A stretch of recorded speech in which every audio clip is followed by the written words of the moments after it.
ከነዚህ ከቴድ ቦሊና ክሊር ሌክ ካፒታል ዘመን መምጣት በኋላ ቼልሲ የሜዳ ላይ ውጤቱ አስተማማኝ አይደለም።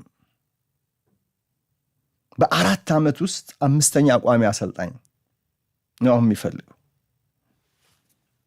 እርግጥ በሮማን አብራሞቪች ዘመን አሰልጣኞች እንደ ሸሚዝ ይቀያየሩ ነበር። ይሁንና በአብራሞቪች ዘመን የነበረውን የአሰልጣኞችን አለመረጋጋት እነ ቴድ ቦሊ ያስተካክሉታል፣ የሌላ ዘመን መባቻ ነው ተብሎ ነበር። ግን አሰልጣኞች መቀየራቸውን አላቆሙም። ኤንዞ ማሬስካ ናቸው እንግዲህ በእነዚህ ሰዎች ዘመን ረዘም ያለ ጊዜ ቆይቷል የተባሉት 18 ወራት ብቻ። ራሳቸው ካሉም ማክፋርለን እንኳን 3ኛው የጊዜ አሰልጣኝ ናቸው በእነዚህ ሰዎች ስር። ብሩኖ ሳልተር፣ ፍራንክ ላምፓርድ፣ ራሳቸው ማክፋርለን እና በአንድ ሲዝን 2 ጊዜ አሰልጣኝ ሁሉ የሾሙበት ጊዜ አለ። እና የቼልሲ ተጠባባቂ ወንበር የለመደው አሰልጣኝ ተከታታይ ክብሮችን የሚጎናጸፍ አሸናፊ ካሪዝማቲክ ሲሪያል ዊነር ነው እንጂ ቀድሞ ነገር ደጋፊውስ መች ሊያም ሬሴኒዮር የተባለን ስም ፈለገ?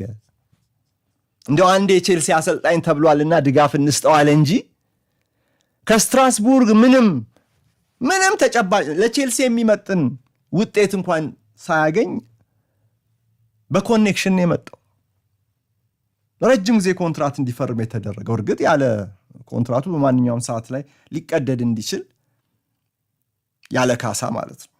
ይሄን ተዋውሎ ነው።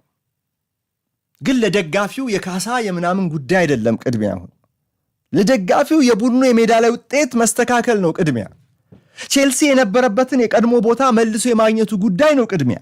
የሮማን አብራሞቪችን ዘመን ናፍቋል ስታንፎርድ ብሪጅ። ቼልሲ እዛ ደረጃ ላይ ይመለስ ዘንድ በቀጣይ የሚቀጥረው አሰልጣኝ ማንነት ወሳኝነት አለው። እዚህ ወሳኝነት አለው።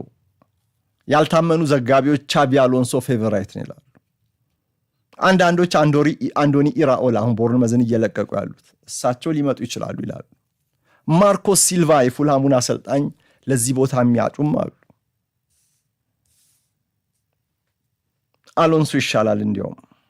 ኢራኦላ የውጤት አሰልጣኝ ናቸው ወይ ያልን እንደሆነ በአንጻራዊነት እና በቦርንመዝ የቢዝነስ ሞዴል የስ አዎ።